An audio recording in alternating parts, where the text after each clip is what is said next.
Pemimpin yang tentu yang pertama memiliki hikmat, dan hikmat itu dari Tuhan. Pemimpin yang Tuhan inginkan, yang sungguh-sungguh baik dan berdampak adalah pemimpin yang takut akan Tuhan. Kepemimpinan di Indonesia saya pikir sudah bagus ya, karena konsep dalam kepemimpinan juga setiap masa ada pemimpinnya. Baru seorang pemimpin ada masanya. Jadi tidak selamanya seorang pemimpin terus dia jadi pemimpin. Persis dengan Pak Joko Widodo tidak ada, karena tidak ada manusia yang sama, unik. Setiap manusia unik. Tapi melampaui Pak Joko Widodo dalam sektor lain bisa saja. Baru kemudian Joko Widodo juga punya kelebihan yang tidak dimiliki oleh kepemimpinan lain. Dan firman Tuhan katakan di dalam Amsal pasal 1 ayat 7. Nah, Amsal ini ditulis oleh raja yang dicatat sebagai paling kaya, paling hebat, paling besar, dan sebelum dan sesudahnya tidak akan ada raja yang sehebat dia.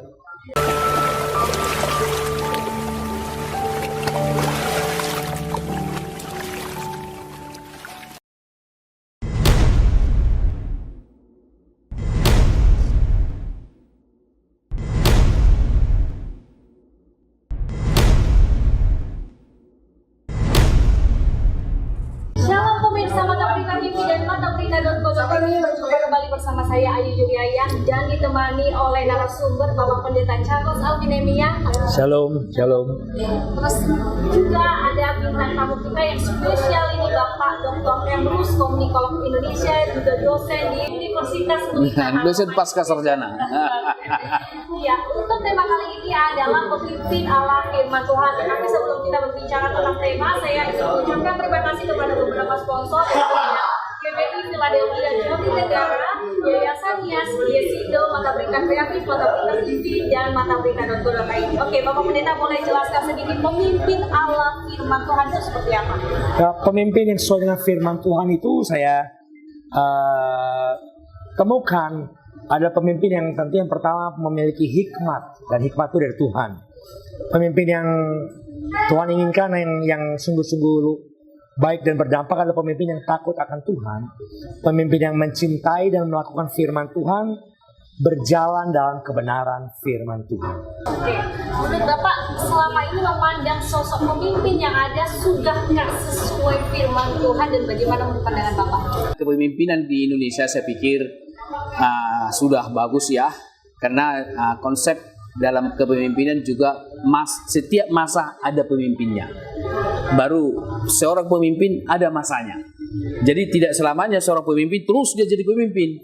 Tapi sebaliknya juga bahwa setiap masa pasti muncul pemimpin. Jadi gak usah takut bahwa misalnya pemilih yang akan datang dengan berakhirnya masa kepemimpinan Joko Widodo, maka kita khawatir tidak ada sekelas Pak Joko Widodo misalnya. Kalau saya berpendapat sekelas persis dengan Pak Joko Widodo tidak ada, karena tidak ada manusia yang sama, unik. Setiap manusia unik. Tapi melampaui Pak Joko Widodo dalam sektor lain bisa saja. Baru kemudian Joko Widodo juga punya kelebihan yang tidak dimiliki oleh kepemimpinan lain. Jadi oleh karena itu konsep yang mengatakan bahwa setiap masa ada pemimpinnya, dan pemimpin itu ada masanya. Nah, yang akan datang saya kira pemimpin kita suatu hal yang memang sudah akan terjadi, karena memang jabatan Joko Widodo adalah 2 periode ya. Sebab Pak Joko Widodo tidak mau 3 periode. Iya, dia katakan kok itu. Bahwa siapa yang mengatakan saya untuk 3 periode itu menampar muka saya, itu katanya.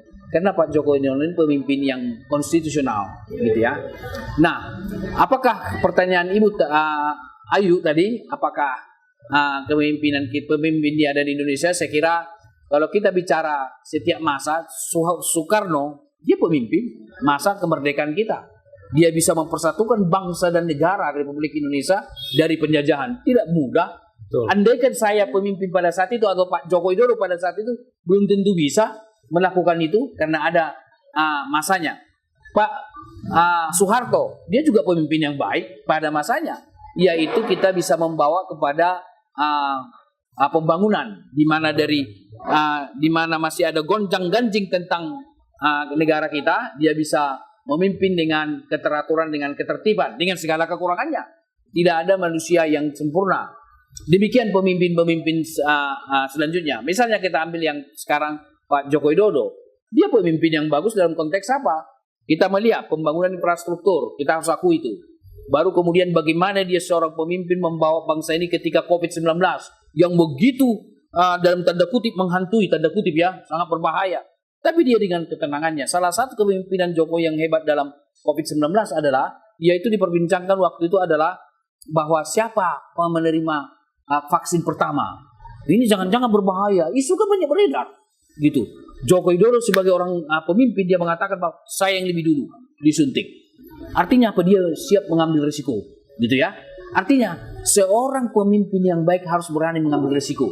Demi rakyatnya. Demi yang dipimpin. Jangan pemimpin itu bersembunyi, nggak boleh begitu. Joko Widodo sudah menunjukkan itu gitu ya, di mana wacana orang takut divaksin, jangan-jangan ada dampak negatifnya, tidak berketurunan dan lain-lain sebagainya. Langsung Pak Joko Widodo mengatakan, saya divaksin duluan. Waktu itu kan disuntik ahli bidang tertentu, dokter yang sudah sangat tahu, tapi sambil gemetar tangannya begitu kan.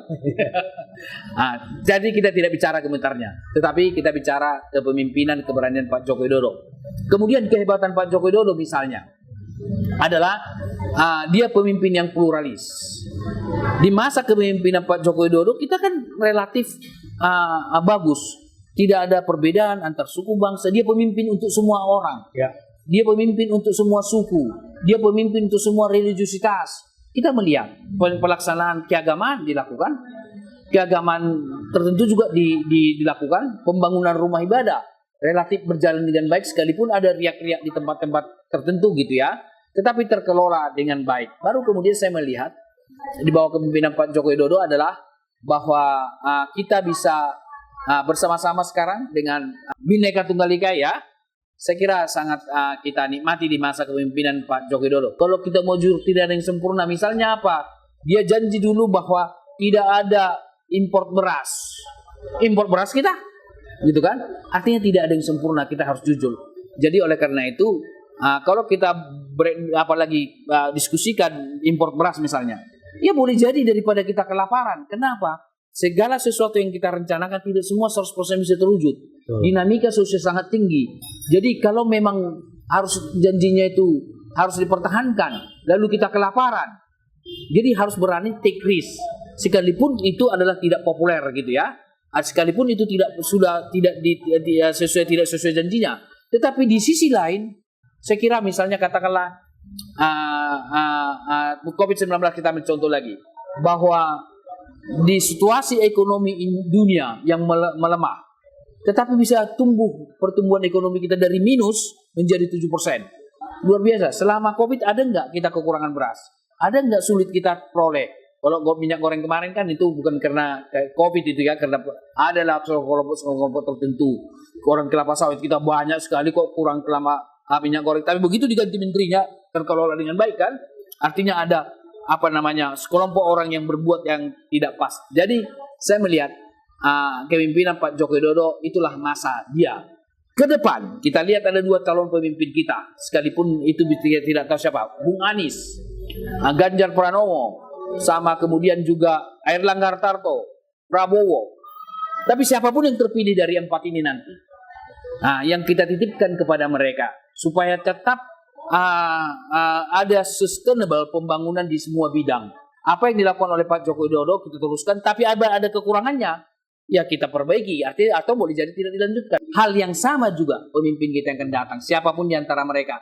Tetapi saya menitipkan kepada para calon pemimpin kita yang akan datang ini, siapapun terpilih nanti atau sebelum terpilih, mereka berkampanye lah, menghindarkan politik identitas yang sempit, gitu ya.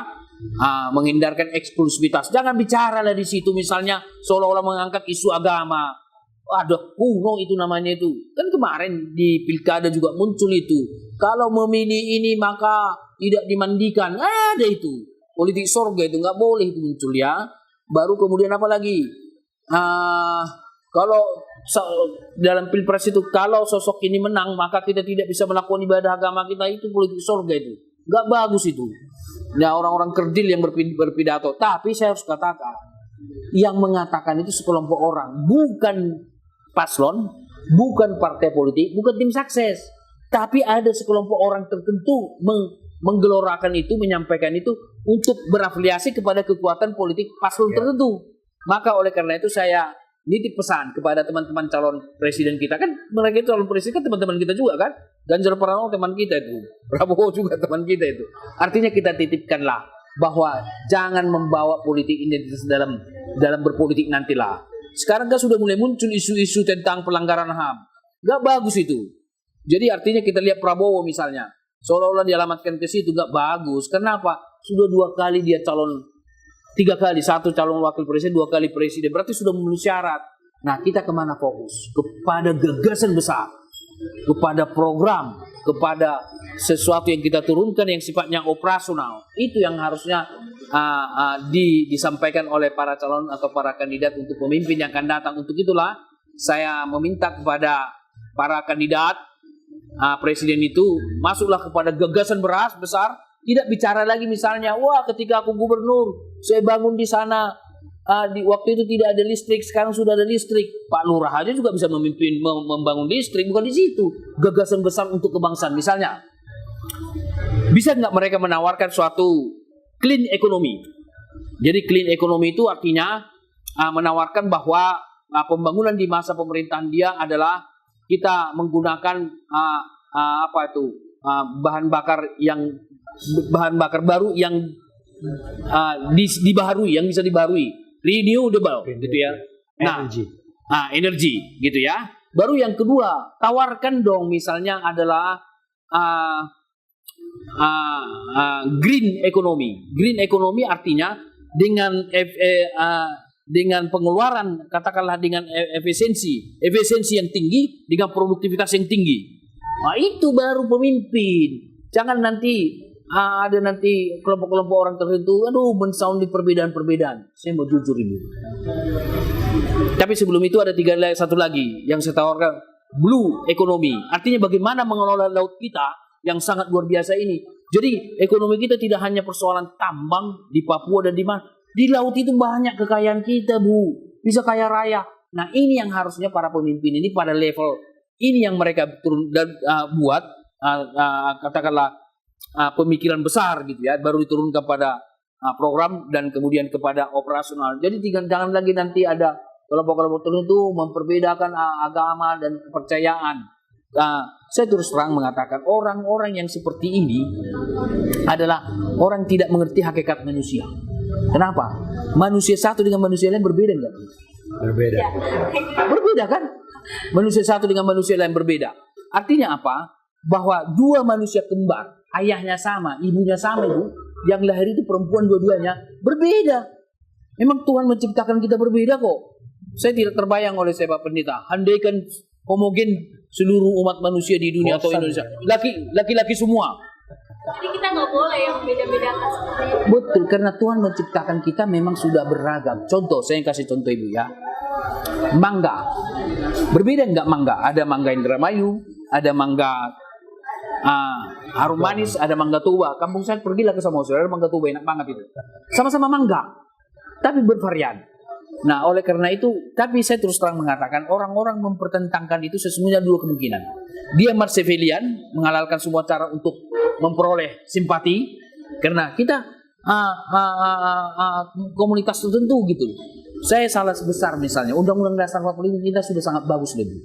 Setiap warga negara, mau sukunya apa, mau dari suku mayoritas, tidak ada. Setiap warga negara yang mayoritas, mayoritas suku atau mayoritas agama, enggak ada itu. Setiap warga negara berhak bersama kita, enggak ada bedanya. Oke Bapak, bicara tadi itu kan membangun mental seorang pemimpin itu seperti apa, dan juga membangun mental masyarakat ketika nanti menghadapi pemilihan umum gitu, istilahnya mengkritisi pemimpin itu yang sehat gitu.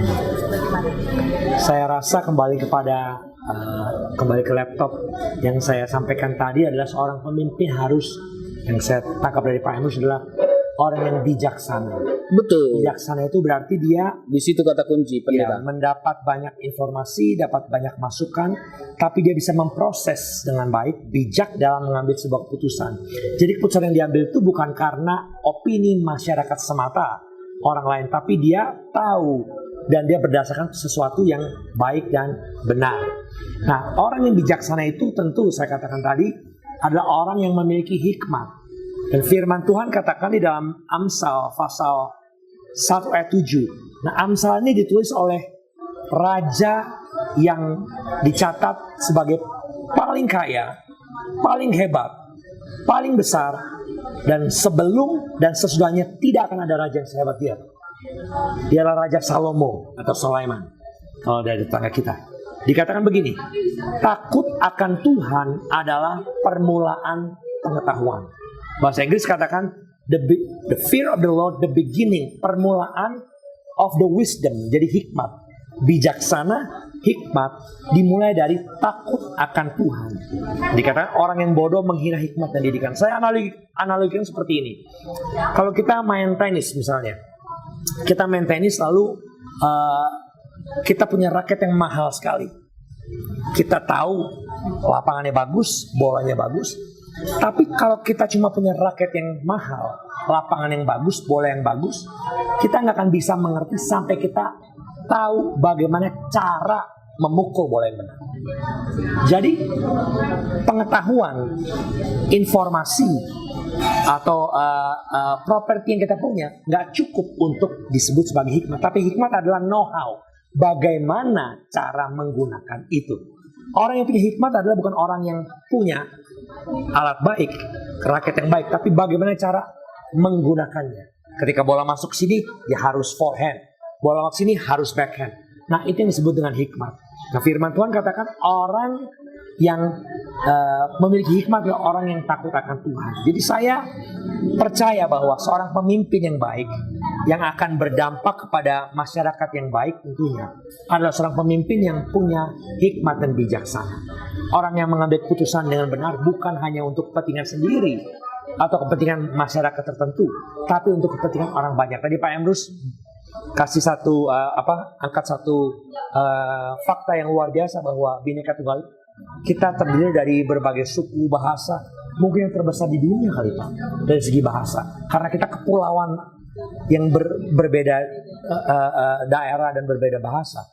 Jadi seorang pemimpin yang bijak adalah orang pemimpin yang mengerti untuk ambil keputusan dan bukan hanya membahagiakan sekali lagi satu kelompok, tapi semua orang bisa sejahtera. Oleh sebab itu sekali lagi, bijaksana, memiliki hikmat, dan itu semua dimulai dari pemimpin yang takut akan Tuhan. Pak, kalau dari firman Tuhan sendiri ada kisah nggak sih sosok pemimpin yang bisa kita contoh? Dari pemimpin, Sebuah kisah itu. Iya, Salomo yang saya pemimpin yang menurut saya merupakan seorang panutan, karena dia pemimpin yang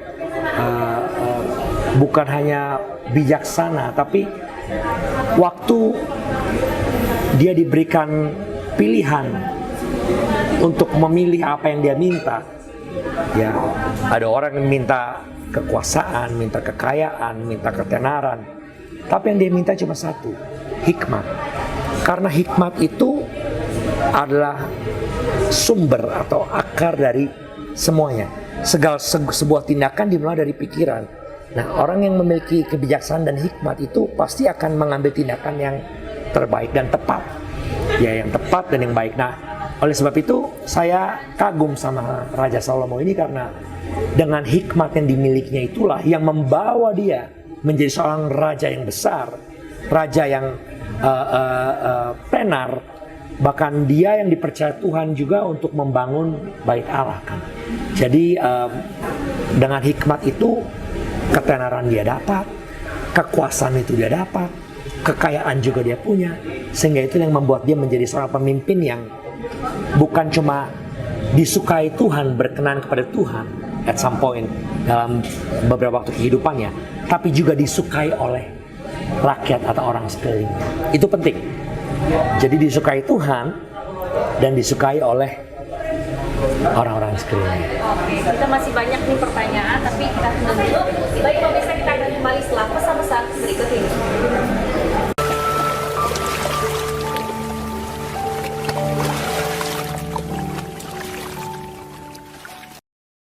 Gabung dan raih penghasilan bersama Yesindo. Yesindo, puas belanja, enjoy income-nya.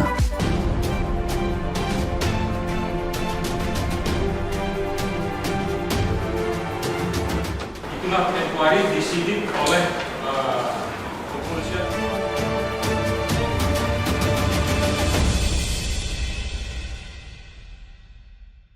Dimulai dari persekutuan keluarga di Jembatan Hitam Jatinegara oleh anugerah Tuhan juga.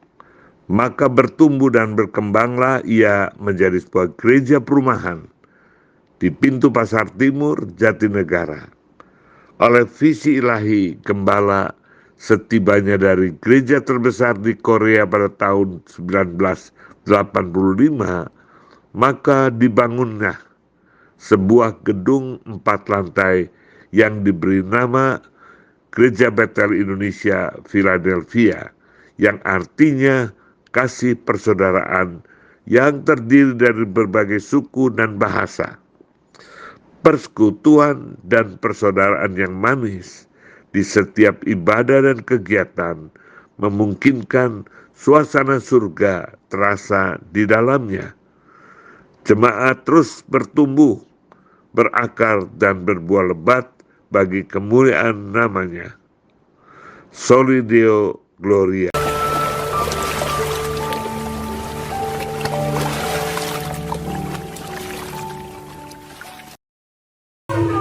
Oke, Bapak Pendeta, ini kan sekarang ini kata pemimpin itu kan bisa perempuan, bisa laki-laki. Ini sebenarnya kalau di firman Tuhan itu harus laki-laki atau enggak sih?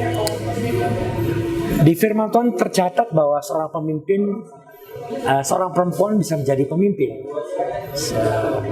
Bahkan secara spesifik disebutkan bahwa salah satu hakim bagi bangsa Israel yang memimpin adalah Deborah. Dikatakan di dalam Hakim-Hakim pasal 4 ayat 4 itu Deborah memimpin bangsa Israel setelah hakim sebelumnya. Ada Otniel, ada Ehud, ada Samgar. Jadi itu menjawab pertanyaannya, seorang perempuan yes bisa menjadi seorang pemimpin, dan ya kita pilih ada.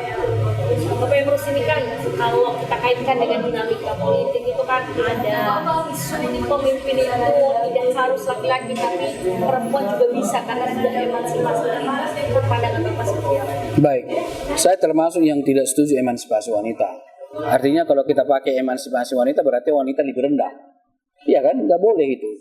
Jadi misalnya konsep ladies first gitu ya, kita dahulukan wanita, enggak lah, nggak usah kita dahulukan karena sudah sama, gitu kan.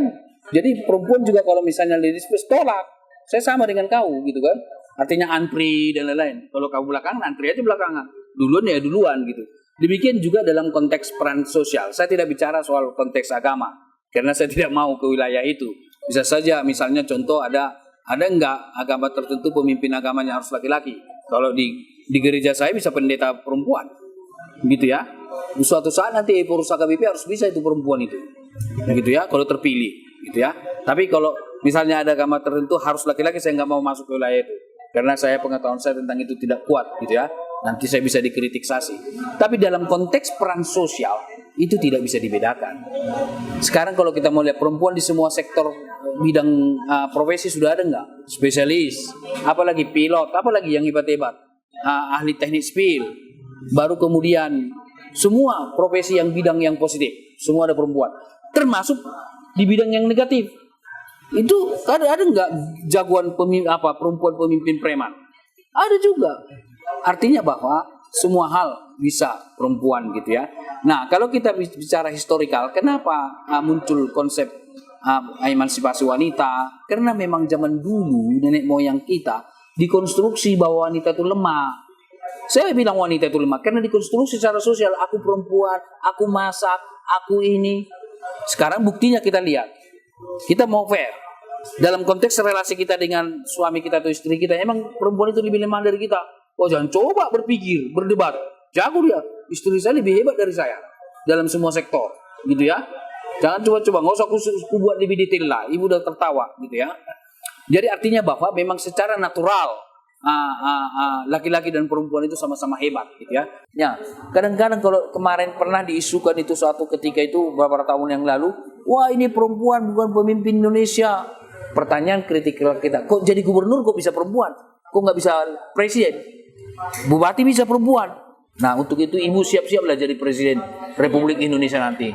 Ya, tidak ada beda laki-laki sama perempuan. Kita tidak ada katakan bahwa laki-laki itu lebih superior, baru perempuan itu inferior. Enggak lah. Jadi perempuan jangan mau jadi subordinat daripada laki-laki.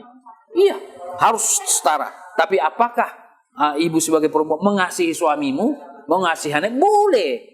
Tapi bukan berarti lebih rendah. Misalnya contoh, bisa saja suami minta air minum, kau kasih nggak apa-apa. Baru kemudian kau minta kepada suami, tolong dong pel, pinggang gue lagi sakit, kau dulu ngepet. Iya, saya cuci piring dong di rumah. Gitu. Jadi nggak ada, misalnya kalau di kampung saya di Batak, kalau cuci piring laki-laki itu suatu pekerjaan yang hina itu, tanda kutip ya. Karena kok nggak istrimu cuci piring katanya. Kalau nggak ada pembantu itu tugas saya. Makanya kalau tidak ada pembantu di rumah, saya yang pusing cari pembantu supaya tugas saya cuci piring clear. Tapi sepanjang tidak ada, aku cuci piring. Nah itulah, jadi tidak ada perbedaan peran sosial dan itu harus kita eksternalisasi, artinya kita curahkan ke ruang publik supaya tidak ada lagi perbedaan itu. Oke, Bapak Pendeta ini boleh kasih kesimpulan mungkin dari pendapat Bapak. Terus kemudian juga kalau misalnya di dalam firman Tuhan itu antara perempuan dan laki-laki itu sama nggak derajatnya? Kalau berbicara mengenai tadi yang Pak Emrus sampaikan, saya rasa satu kata yang tiba-tiba keluar dari pikiran saya adalah kompetensi. Betul. Jadi sebetulnya kompetensi itu bukan tergantung dari gender, laki-laki atau perempuan. Seorang pemimpin yang baik, pemimpin yang bijak, yang punya hikmat, tidak harus seorang laki-laki. Tapi siapapun laki-laki atau perempuan selama dia memiliki kompetensi itu dan dia punya hati di situ dan dia punya kemampuan untuk menjabat di posisi tersebut, sah-sah aja, bisa-bisa saja. Begitu. Bisa, bukan bisa-bisa saja, Pak. Oh ya, bisa. Bisa. Okay. So pasti bisa. Bisa, iya. Bisa sama bisa-bisa. Gua beda. Berarti dipaksakan. Jadi bisa. Oke. Baik pemirsa, sepertinya kita dari penghujung acara walaupun kita masih ingin berbincang, dan terima kasih kepada sponsorship yang sudah mendukung, ada Yayasan IAS, Yesindo, GBI Philadelphia, Jatinegara, Mata Berita Kreatif, Mata Berita TV, dan Mata Berita Net.id, dan juga terima kasih kepada Bapak narasumber, Pendeta Charles Alvin dan Bapak Ginter Kamu. Terima kasih Ibu Ayu. Ya. Datang jauh-jauh dari Universitas Pelita Harapan. Lipo Karawaci. Iya betul. Terima kasih Bapak. Terima kasih. Baik pemirsa, akhirnya saya Ayu Rayang beserta seluruh mengucapkan terima kasih. Shalom dan sampai jumpa. Shalom.